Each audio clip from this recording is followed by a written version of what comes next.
Bem-vindo ao 8º episódio da 3ª temporada do podcast do Atelier. Eu sou a Eloisa. Eu sou o Fernando. E hoje vamos falar sobre o que aprendemos na criação do MVP do Photobond. Fica por aí.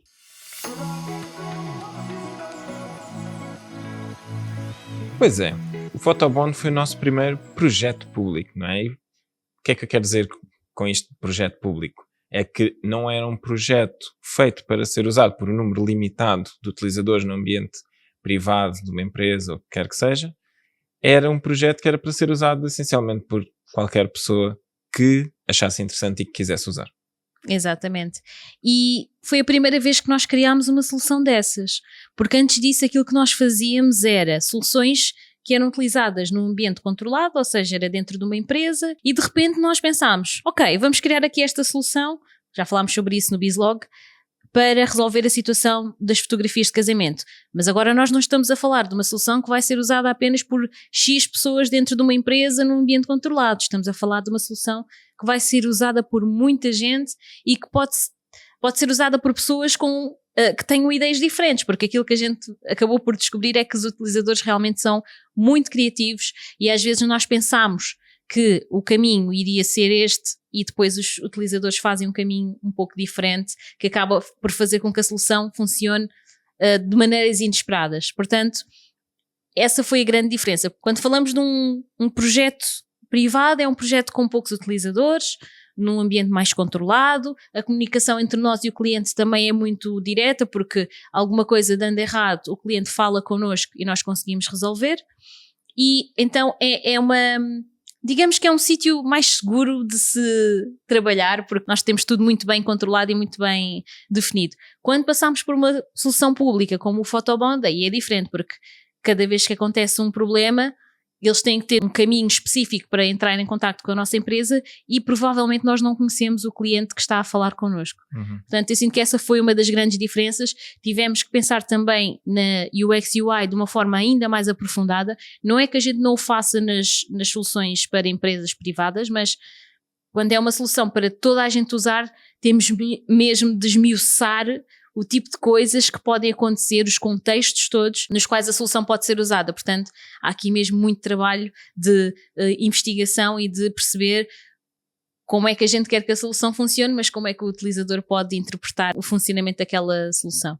Exatamente, e uma das coisas que nós também temos de perceber quando estamos a fazer uma aplicação para utilizadores que não vão ter necessariamente acesso fácil para reportar alguma coisa ou não vão conseguir falar connosco, é nós também conseguirmos perceber e medir se está a haver algum problema, mesmo que eles não digam nada, não é? E muitas vezes as aplicações que são deste tipo fazem isso, que é, estão a monitorizar, não de uma forma de forma a invadir a privacidade, né? Mas estão a monitorizar a utilização da aplicação do ponto de vista dos erros. Quando existe algum erro, é comum que as aplicações comuniquem diretamente com algum serviço que depois as empresas que estão a desenvolver as aplicações conseguem ver e conseguem perceber quais é que são os erros mais comuns e conseguem resolver e ir melhorando a experiência do utilizador. Sim, exatamente. Mas acaba por ser mais desafiante, não é? O que é que tu achas? Entre desenhares uma solução apenas para um público muito definido ou para um público bastante amplo, são coisas completamente diferentes. E nós também estamos a viver isso agora com aquilo que estamos a criar. Exatamente. Eu acho que é mais desafiante porque quando tu tens um projeto feito à medida para um cliente, não é? Um projeto que vai ser usado no ambiente privado por um número limitado de pessoas, primeiro tu já tens o orçamento, que é o orçamento do cliente. Quando estás a fazer um projeto público, normalmente tu estás a fazer no teu próprio tempo, ou tens que ir à procura de investimento, ou estás a investir o teu próprio dinheiro. Portanto, logo aí muda um bocadinho o risco, muda um bocadinho aquilo que é até mesmo o scope do projeto, não é? Porque agora tu não tens ninguém a dizer-te o que é, tens que estar atento ao mercado, tens que ver e tens que decidir quais é que são as coisas mais importantes a meter para poderes criar um MVP que realmente as pessoas tenham interesse em usar e possas, a partir daí, continuar a construir para ter uma solução completa. Exatamente. E como em tudo, nós não sabemos tudo, ou seja, quando criámos o MVP do Photobond já tínhamos experiência na criação de software, mas não tínhamos a noção de tudo aquilo que implicava a criação deste MVP. Portanto, tivemos que fazer ali outra vez, atravessar a ponte entre aquilo que a gente sabia e aquilo que a gente não sabia. Queres falar um bocado sobre isso? Claro que sim. Nós, essencialmente, quando nós começámos a planear o Photobond, o que é que nós queríamos? Nós queríamos uma aplicação em que era possível ter uma galeria privada, e isso era uma coisa que para nós já era simples de fazer. Tinha que ser uma aplicação mobile, portanto tivemos de ir aprender como é que se fazia uma aplicação mobile, porque até aí nós só tínhamos feito aplicações web. Ou locais. Além disso, nós queríamos que fosse possível carregar as fotos, portanto, de novo, ligado a ser uma aplicação local, tínhamos que ter acesso à câmara, tínhamos que ter acesso à biblioteca de fotografias para que o utilizador conseguisse carregar. E depois nós queríamos que fosse possível apresentar uma lista de fotografias, aí tudo bem também, ver as fotografias também nada de especial, mas nós queríamos que fosse possível o utilizador fazer o upload de uma imagem e nós processarmos essa imagem e devolvermos todas as imagens em que as caras dessa imagem apareciam. Ou seja, era pesquisa com reconhecimento facial. Era o fator XPTO, digamos assim, é o fator X. Fator X, XPTO não, mas... Era o fator X do Photobond. E isso era uma coisa que nós nunca tínhamos feito, né? Então houve muita pesquisa, foi-se explorando a pouco e pouco, mas esta é que era a questão. E depois foram feitos muitos estudos, foi analisado quais é que eram as soluções que já existiam no mercado que nós poderíamos utilizar para ter esse serviço, qual é que era o custo disso, né? Porque depois nós tínhamos de cobrar ao cliente e lembro-me que havia algumas opções que eram bastante onerosas, até mesmo para nós, para podermos processar o volume de fotografias que existem num casamento, normalmente cerca de entre 1000 a 2000 fotografias em grande parte dos casamentos. Portanto, fizemos essa análise, acabámos por usar uma biblioteca que era open source e fizemos uma integração, tínhamos uma parte feita em Python, que era a parte do reconhecimento facial, e depois tínhamos outra parte que era a parte do servidor, que era feita em Node, ou seja, JavaScript. Portanto, acabámos por fazer várias coisas ali para conseguir que tudo funcionasse. E no final até estava a funcionar. Sim, não? estava, é verdade. E nesses momentos em que tu identificaste que não sabias tudo, e digo tu, mas eu também, porque de repente tive que pensar novas formas de um ecrã mais pequeno. Um ecrã mais pequeno. Sim, porque quando nós trabalhamos com soluções para empresas, tipicamente a pessoa está ao computador, portanto, tipicamente eu só tenho que pensar na experiência do desktop ou do laptop. Agora, quando pensamos numa experiência exclusivamente mobile, é bastante diferente. Portanto, foi ali também foi uma forma de eu trabalhar mais essa parte, que era uma parte que eu não trabalhava tanto. Portanto, foi também muito interessante e ajudou-me a crescer bastante nessa vertente. Mas aquilo que eu ia perguntar era: o que é que tu sentiste, ou o que é que tu sentes, porque isso continua a acontecer, quando tu descobres que não sabes tudo e precisas de aprender algo novo para conseguir dar resposta ao que o cliente procura, ou para conseguires criar essa solução que no fundo tinha saído das nossas cabeças? Eu acho que essa aqui é a parte gira do nosso trabalho, né? Porque quando nós estamos só a fazer a mesma coisa todos os dias, né? Entra dia, sai dia, é sempre a mesma coisa, acaba por tornar-se um pouco monótono e não é tão entusiasmante. Eu acho que o entusiasmo e a parte engraçada e divertida deste trabalho é tu poderes resolver problemas novos, problemas que tu nunca viste antes, e tu encontrares uma solução. Eu acho que isso é muito gratificante. E quando tu tens de aprender alguma coisa para dar resposta a um novo problema que surgiu, é também uma oportunidade que tu tens de crescer e de evoluir enquanto profissional. E depois depois de criares a solução para aquele problema, tu já sabes de certeza muitas coisas que não funcionam, e isso acaba por te enriquecer, e quando voltares a ver um problema daquele estilo, tu já consegues fazer uma coisa ainda melhor do que aquilo que fizeste naquela primeira versão. Portanto, eu acho que essa é a parte engraçada no fundo, não é? Sim, sem dúvida. E outra das coisas também que foi engraçado nesta situação do Photobond é que de repente tu não tens um cliente a pedir-te as coisas, tu tens que ocupar os dois espaços, cliente e fornecedor, ou seja, enquanto cliente, o que é que isto tem que fazer? E enquanto fornecedor que vai criar a solução, como é que nós conseguimos guiar esta solução de maneira a que ela realmente dê resposta àquilo que o cliente precisa? Mas nós somos o fornecedor e o cliente. Portanto, é muito engraçado. Isto é quase como... Eu nunca fiz teatro de uma forma profissional, já fiz na escola, mas isso, pronto, provavelmente quem está a ouvir também já fez, mas isto de pensar em problemas e criar soluções é um bocado como se nós vestíssemos a pele de uma personagem, não é? De repente, tu estás na pele do cliente, tu percebes tão bem que tu conseguias quase que responder às perguntas pelo cliente porque tu entraste na cabeça dele e conseguiste perceber a forma de pensar. E pronto, depois tens a parte do fornecedor, que é o teu modus operandi.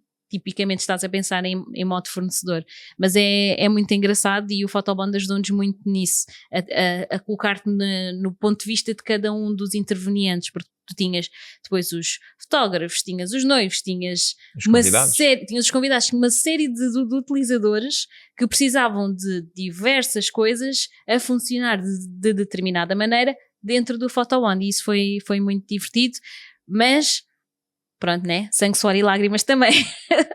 Claro que é divertido, mas é sempre desafiante e é importante nós irmos a fundo e continuarmos, mesmo que a gente não esteja a ver muito bem como é que vai fazer as coisas, é continuar a clarificar e a aprofundar esse conhecimento. Exatamente.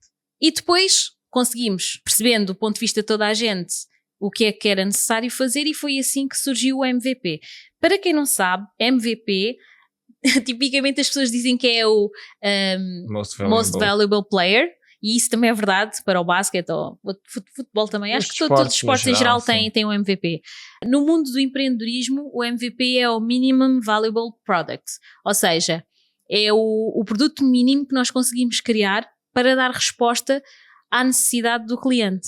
Portanto, nós, quando estivemos a analisar a solução ou a analisar o problema, conseguimos entrar na cabeça de cada utilizador e perceber o que é que ele precisava, e depois juntamos essas informações e percebemos onde é que está a linha que une cada coisa para criarmos um produto mínimo, viável, para depois poder começar a vender. Exatamente, porque uma das coisas que pode ser um erro é... Nós, quando vamos começar um projeto, nós temos muitas ideias. E o erro é tu começares por implementar todas as ideias, antes de validar a ideia, antes de perceber se aquilo tem pernas para andar ou não, como nós já falámos no Bizlog. É importante tu primeiro perceberes, ok, qual é que é o mínimo que eu posso fazer para colocar isto nas mãos das pessoas e começar a receber feedback. Porque quando nós não temos um cliente, como temos nos outros tipos de projetos, é importante nós metermos nas mãos das pessoas para elas nos darem feedback.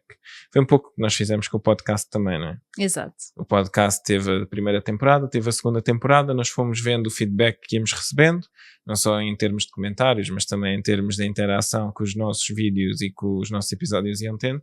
Nós íamos percebendo, ok, o que é que as pessoas têm interesse em ouvir? E fomos ajustando também a partir daí. Exatamente. Portanto, é a mesma coisa quando estamos a criar um MVP, precisamos de colocar nas mãos das pessoas e ouvir aquilo que elas têm a dizer para conseguirmos trabalhar muito bem e ir organizando as coisas ou orientando as coisas para aquilo que realmente o mercado quer e não para aquilo que nós achamos que é o melhor, porque nem sempre, aliás, eu acho que raramente uma coisa combina com a outra, não é? As coisas começam de uma forma e depois, conforme vamos tendo o feedback dos clientes, vamos percebendo qual é que é o sítio para onde essa coisa deve ir e tipicamente não é aquilo que nós pensámos inicialmente. Exatamente. E isso também há uma lição escondida aí, não é? Que é, tu não precisas de saber qual é que é o destino quando tu sais, mas tu tens que saber mais ou menos em que direção é que tu queres andar. Sim. E à medida que tu vais fazendo o caminho, tu vais vendo os sinais que te vão fazer ir mais para a esquerda, ir mais para a direita e eventualmente tu acabas por chegar ao sítio onde tu queres chegar. Portanto, não sei, foi apenas uma analogia que eu achei que pode ser interessante. Quando nós estamos a fazer projetos que não têm um scope fechado e que podem vir a tornar-se muitas coisas, não é? Como foi o caso do Photobond, como é o caso agora do podcast, como é o caso da Good Store. E da Good Bio. E da Good Bio, no fundo, são projetos em aberto. Ou seja, nós temos muitas ideias, mas aquilo que nós vamos acabar por implementar vai depender do feedback que nós vamos tendo dos clientes, vai dependendo do feedback que nós vamos tendo dos utilizadores também, que não são só os nossos clientes que utilizam agora. Com a Good Store, tu tens não só clientes, como tens os clientes dos clientes e os potenciais clientes dos clientes, que são também utilizadores da nossa solução, e nós temos que pensar novamente em todos estes intervenientes e perceber de que forma é que nós conseguimos dar a melhor experiência a cada um. Exatamente. E tudo começou com o Photobond. É verdade. Nós entramos na cabeça de cada utilizador, percebemos quais é que eram as necessidades de cada um e criámos aqui a solução mínima. E isso depois acaba por dar-nos essa experiência para criar outras soluções, como aquelas que tu já mencionaste. E apesar de todo o trabalho que o Photobond deu e de a gente já não estar em atividade com o Photobond, nós sentimos que foi quase como um curso intensivo de lançar uma ideia de negócio, experimentar, ouvir o mercado, e realmente trouxe-nos aqui este calo que nós não tínhamos antes do Photobond, porque estávamos sempre a trabalhar dentro de contextos muito controlados e muito bem definidos. Mas pronto, tem sido engraçado, tem sido interessante toda esta experiência, e vamos continuar a criar, porque isso é aquilo que realmente nos move todos os dias, é criar soluções e ajudar as pessoas também a ter melhor qualidade de vida através da tecnologia. Exatamente. E pronto, assim chegamos ao fim, um bocado aqui um rant meio filosófico, mas chegamos ao fim de mais um episódio do podcast. Neste episódio nós falámos sobre a diferença entre criar projetos privados e projetos públicos, falámos sobre como é que nós enfrentamos aquilo de eu não sei e aquilo que eu preciso de saber para fazer o próximo passo, para criar o próximo projeto. Falámos também um bocado sobre a experiência de criar várias experiências para diferentes tipos de utilizador que vão usar a mesma solução. E falámos também sobre a experiência da criação do MVP e das lições que nós levamos desta experiência que foi o Photobond. Eu disse experiência muitas vezes, não foi? Foi uma experiência. Foi uma experiência, não é? Sem dúvida. Se tiveres alguma dúvida, alguma pergunta que queiras colocar, que queiras ver respondida, envia-nos por e-mail para podcast@atelierdesoftware.pt. E podes também seguir-nos em todas as redes que existem, praticamente, acho eu, e o nosso handle é Atelier de Software. Se não souberes onde é que nós estamos, vai a thegood.bio/atelier de software e vais encontrar todas as nossas redes e as últimas novidades da nossa empresa. Portanto, contamos contigo na próxima semana para o último episódio da 3ª temporada. É verdade. E pá, estas coisas, quando é bom, passa mesmo a correr. Contamos com a tua presença. Tchau! Tchau!